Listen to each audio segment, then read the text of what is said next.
Dan pada pagi ini kita telah memfailkan satu permohonan untuk mencabar keperlembagaan seksyen-seksyen di bawah Bafia, di bawah mana beliau telah dituduh.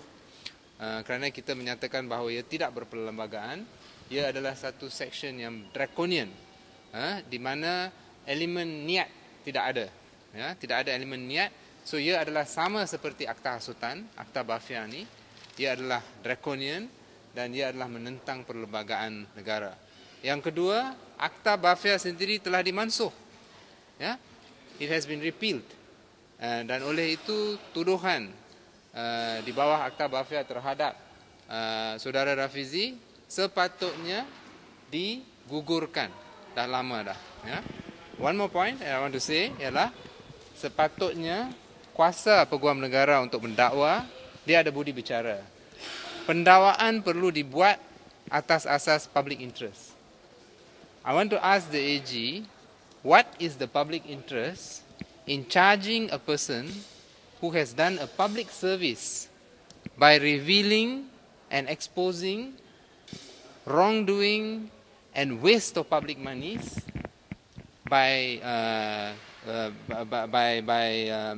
NFC, okay, which was given public monies, and as proof, the principal in NFC was actually charged by the AG himself.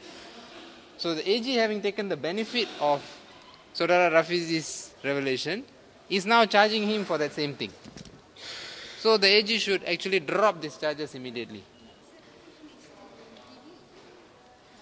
This application is for the Sessions Court to refer 3 constitutional questions to the High Court, because the Sessions Court has no power to declare a law unlawful because it violates the Constitution.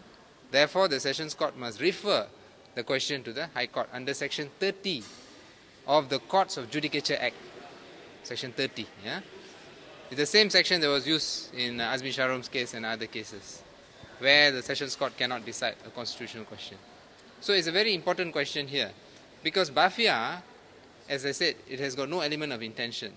That is why his intention, in order to expose wrongdoing and waste of public monies, is irrelevant under the current Bafia, and that is unconstitutional, because intention is not taken into account.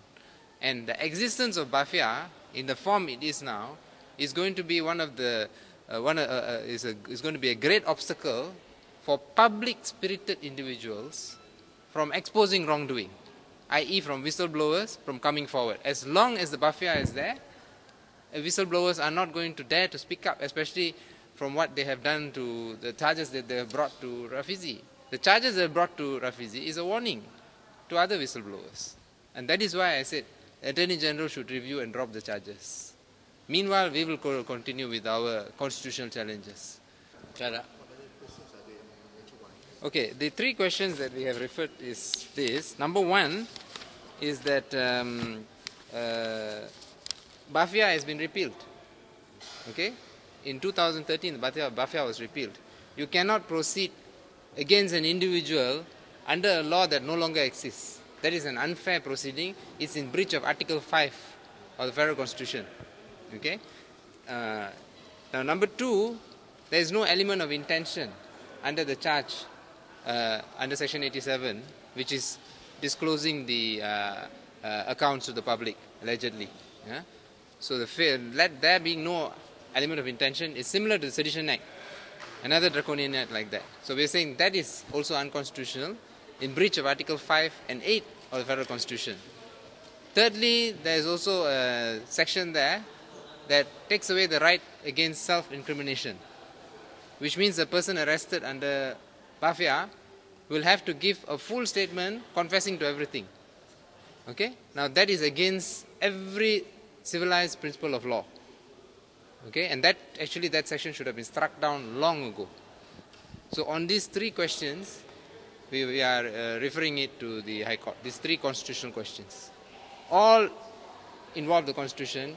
The Sessions Court has got no jurisdiction. That is why we are asking the judge to refer.